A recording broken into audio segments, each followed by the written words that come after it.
You can spend lots of time going on YouTube, reading people's blogs, even listening to podcasts like this. But if you can find someone you trust and you understand what they're teaching, they can save you time if you just follow them, if you dive into what they're looking at teaching you. That's why we put together pillarsofpractice.com, a totally free e-course to help you, whether you're a solo practitioner or a group practitioner, to get the basic checklists and trainings that you need to rock out your private practice. So head on over to pillarsofpractice.com to get access to this free e-course. Again, that's pillarsofpractice.com.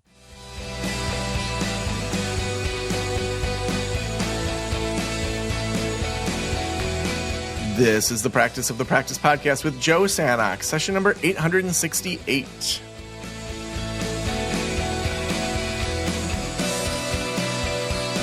I'm Joe Sanok, your host, and welcome to the Practice of the Practice podcast. We have been doing specialty month all month. We're really excited about all the different people that we've had on here. We're actually going to do this into a second month. So we have been doing this throughout all of April, and we're going to continue throughout May about different things that people are specializing in. And I am so excited. Today, I have Jessica Wright. Jessica is an LCSW with 15 years of experience helping the helpers. She's the owner of Wright Choice Counseling, a faith-based practice in Illinois and Washington State, where she specializes in helping the helpers decrease their stress and burnout and improve their marriages. Also, EMDR level 1 and 2 trained, Gottman couples counseling, and 5+ years in corrections as a first responder specializing in working with PTSD and anxiety. Jessica, welcome to the Practice of the Practice podcast. Hello, thanks for having me. I'm really excited.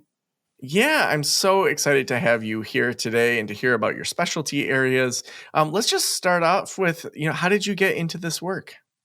Sure. So I have many years working as a first responder, whether it's in child protective services, working with military, Head Start families. Currently, I also work in prison. I always joke that I've been in prison for 5 years now. And what I found from that work is that helpers really do love differently. And the type of couples counseling we get is really important to understand that PTSD could be involved in that work when you're doing couples work. So throughout, have you mostly focused on helping the helpers, like therapists and helpers, or was that just something that came later on? It kind of did come early. When I was in a group practice a few years ago, working for someone else, I had a lot of pastors that would come to me and they had no one to help them. They really felt like they had no idea who to talk to. And it kind of just kept going because I started my counseling business 3 years ago, telehealth. While I was working in prison, that was like my side hustle. And I used to listen to your podcast and felt very inspired by that. Like, oh, I can do this kind of thoughts. And then I realized when people got the word that I worked in a prison environment, I'm a mental health supervisor over there in prison, then they started naturally coming to me in the world. Now, so when did it go from being interested in this to then getting, all the different specializations? So we're talking EMDR, Gottman, PTSD, anxiety. When did you realize, I need some more training here? Yeah. So when I was in that group practice, I had so many people that would, especially like women, that would be very, very anxious. And I realized just talking about it wasn't moving them through that very well. They were having thoughts like, I'm not good enough, I'm responsible. And it kept circling. So we'd sort of have the whole session about these negative thoughts. And then I remembered in grad school, they actually did EMDR on us in the class. Like that was part of our curriculum. And it changed my life personally. So I just went to the training in Chicago and kind of just kept dabbling in the things I loved. Gottman is, Gottman Institute. I went to University of Washington. That's where I'm from originally, like Washington area. So with couples work too, I just kept thinking, I know that there's more I can do than just trying to help them with conflict. Like there's actually research out there of what makes and breaks couples. So I kind of merged them, if that makes sense. Yeah. Now, when you think about doing EMDR and couples work and having that specialty around helping helpers, what are some things that you would hope that every single therapist, whether or not they're trained in those areas, would have a working understanding of? So just knowing that, knowing what the sound house relationship is that Gottman talks about, And I don't know who all knows what, but if you can literally Google the Sound Relationship House, or people can email me if they want a copy or whatever. But just knowing the work that Gottman did around watching couples in love labs was based on just any couple who came in. It wasn't necessarily ones with trauma or ones, had like a lot of anxiety. It's just anyone that kind of was a luck of the draw. So there's a really good, when you're getting certified in Gottman, there's a really good PTSD, basically a training that he offers, that he talks about how our whole sound house, like our friendship, creating meaning of the world, all of it is shifted when you're a helper. Now, how do you personally apply that in your life, being a helper of helpers, and like what do you in your own relationships apply on a regular basis? Oh my gosh. So guess what? I'm married to an Air Force man. Yeah. And he works in a job that every day he's on the highway and he could be hit by a car, like Lord forbid, right? So we both have triggers, and we both have to do little things like have a stress reducing conversation every week, where you're literally just one person's listening, one person's speaking. Hey, what's the most stressful thing that's happening to you in your world right now? And the rule of it is you can't get to problem solving. And most men love to. They might feel uncomfortable with feelings. So they just get to a solution. And so they actually he's not allowed to give me solutions, or vice versa, until we both understand what the issue is and have consented to giving a solution. That's life-changing for us. Yeah. Now, when you're working with couple, do you mostly work specifically with the couple or with individuals that are, in a relationship? Typically, it's stressed out women who come in first and they're complaining about their partners. And then we do some work with EMDR, their perfectionism issues, that type of thing. And then we bring their partners in and do couples. Okay. Now, so looking at that flow, when there's a stressed out woman that's frustrated with her relationship, what are some kind of key competencies that you would say therapists need to have if working with that specific clientele? So just knowing typically, right, like a stressed out person in general might struggle to even have time to go to the gym and to work out. So there's a lot of research just on burnout prevention and stress reducing, and just knowing usually the first thing to go is exercise, or finding ways to kind of calm down that fight or flight response.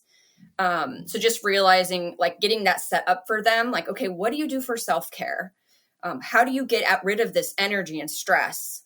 That's a big piece. I start making them, if the doctor's okay with it, they'll do like just a walk 5 times a week. It's a baby step thing, but it helps. Yeah. And when they have that habit of going for a walk, what do you see change even just in that sort of self-care? Just finding a sense of peace and giving more grace to their partners and their kids who drive them crazy when they're super stressed out. That's what kids are supposed to do. It's their job they know when we're stressed, just giving them some space. For me, I realized 3 years ago, doing the practice and full-time prison work, that I didn't have time for me. So I started getting up an hour early. And that time, even now, is so sacred. Like, that is my time for exercise or reading, or I started my business at that time. Yeah, man, people that get up early, that is not in my gene pool. No. But I do have to get up at 6:05 for my daughter to get off to school. So the idea of getting up even earlier than that, I think that by the end of the day, when the girls are still young, so it's like they're in bed by 8:30. So my sacred time is like 9 to 10 for sure, is like a perfect silent time. They're asleep by then. And even I think the idea of walks, I have a neighborhood that has probably a third of a mile to half mile loop. And even just, between, if I have a cancellation, to just get in a walk or text a neighbor and be like, hey, you want to do a quick loop? It's amazing how it just helps. I have back issues, even just helps with my back issues or just general stress to do those walks. Now, what would be next? So people start walking, they are seeing some improvements. What would be some techniques or things that you would start to work on after they get some decent self-care going? Yeah, so knowing what their current priorities are in life really helps. Like just no judgment, but having them write down top to bottom what currently, if your mom called you the same time work called you, same time your kid called you, or your husband, whatever, what would be the first thing to focus on? Like right now, what are you currently focusing on? And a lot of times that anxiety says they need to focus on everything equally, like work is just as important as my exercise is just, so we just kind of notice it first, and then we do a revise to the right of it of what do you want it to be like. Yeah, that really reminds me of Warren Buffett. There's a story that I think it was like his airline pilot or something like that said, what's the secret of, I forget exactly how the question went. Something like, what's the secret of getting done all the things you want to get done or something like that. And Yeah. Warren Buffett said, well, write down your like 10 really, really big goals. And so this guy wrote down 10 goals. And then he said, eliminate 9 of them. And it was just that idea of like the one thing or going after like the big thing or what's really the most important and going to give you, the best kind of return on investment for your time. Yeah. Now, people start to do that. Do they struggle with that usually to really focus in on those things, or do they get it and then start applying it pretty quickly? I mean, it does work for things like when their spouses come home, usually they would kiss the kids first. So for me, when I revised, I had a coach that actually helped me do this. So I apply some of this work kind of coachy in a way, but just realizing that before I had everything as a yes, and then now it shifts to, for me and my own beliefs, God first, husband second, kids third. And sometimes I have 2 kids. Sometimes one might be sick or whatever. So knowing it can shift, and that's all my tier 1. So those are the priority. So if I think about, expanding on the business, for example, but my kids are sick today, like maybe I should, shift that priority, just knowing when to shift. So that's just part of it. It's just being present and understanding, oh, that's why I'm so anxious. My values are off of what I really want. Well, I think it really points to also the idea of doing your best to decide what you want life to be. Now, there's going to be things that totally throw curveballs that you don't see coming, but to be intentional around what's the value set I personally have for my business, for my family, for how I want my life to be. Because it seems like so many people just spend their lives reacting or being triggered by things around them, and their boss comes in and freaks out, and then they personalize it and go in a mental tailspin or whatever. Yeah. Instead of just saying, okay, let me just focus in on what my job is, what I need to do, and be intentional in that area, and to put those, first things that you want in your calendar in there first.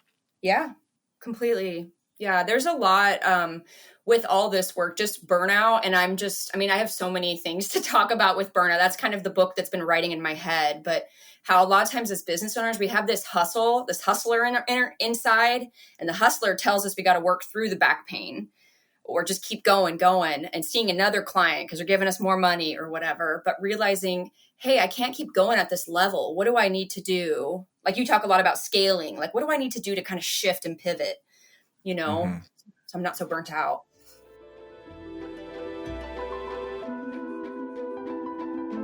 Providing great therapy day after day can be challenging even for the best of us. At Blueprint, they believe that nothing should get in the way of you doing your best work, which is why they created a platform that provides therapists with an array of clinical tools. Things like therapy worksheets, intervention ideas, and digital assessments that are designed to help you and your clients stay connected and confident throughout the care journey. Even better, Blueprint helps streamline your documentation so you can spend less time on your notes and more time on the things that matter. To learn more and request a 30-day free trial, visit blueprint-health.com. Again, that's www.blueprint-health.com. Now, it seems like, so there's the proactive side. So there's the walks, the making lists of priorities, and those things help us move forward in a lot of ways. But then there's also sometimes things internally, whether it's the trauma or triggers or things that we got to like work through that in the same way we have to like knead dough. It doesn't just happen. We have to like get in there and do the hard work. What sort of common triggers or traumas or things do you see in helpers that pop up in their relationships, in their own personal work, in giving themselves even permission to go for walks? Like, what are those mental blocks and triggers that you see most common in helpers? Yeah, so the idea of I'm responsible really floats around in our minds when we're helpers. I'm in control. That can show up of not really being vulnerable, like we're only in counseling roles with all the people, and it's kind of exhausting because you're wondering why no one calls you just for fun to say, "Hey, do you want to hang out?" They're trying to get with their counselor or something. Um, I think it's really it's struggling because it's very black or white thinking. It's just like you have to do the thing, you have to help people, you have to do versus hey, maybe for me this year it's been hey, I can hire people that can also see clients. Maybe I don't need to be all the things and do all the things. What's it take to overcome that? Because a lot of the reason people go into therapy and working in therapy or working to be a helper is because they have that natural empathic view of the world of wanting to really, just help people. How do you help folks find that line between how much to help and that natural inclination towards it in Yeah. setting boundaries and deciding, when they need to say no? I mean, just knowing what you value is big. Like for me, I value peace. So if I'm seeing like 30 clients a week and working full time in prison, I don't feel peace anymore. I feel exhausted. So that's a big piece, just kind of checking in with that. Having community was really important in my journey. I realized the more I help people, the more I didn't really have my own people to help me. And you kind of feel lonely.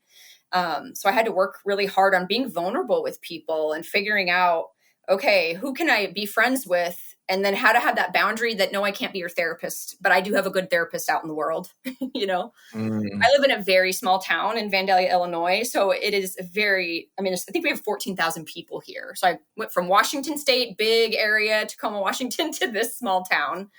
So it's kind of slim pickings to find your people that you're not their therapist. Yeah. Yeah. And so really just kind of setting those boundaries, making sure it's clear that, in friendships, I can only help so much, refer out, give Right. book recommendations, things like that. Yeah. Yeah. Now, if people are hearing this and they're thinking, I don't know if I should refer out or if I should specialize in, and when would you say that it's important for folks to refer someone out to an EMDR therapist or a Gottman couples therapist versus them doing their own learning? Like, what's that break point where you really should refer these types of people out?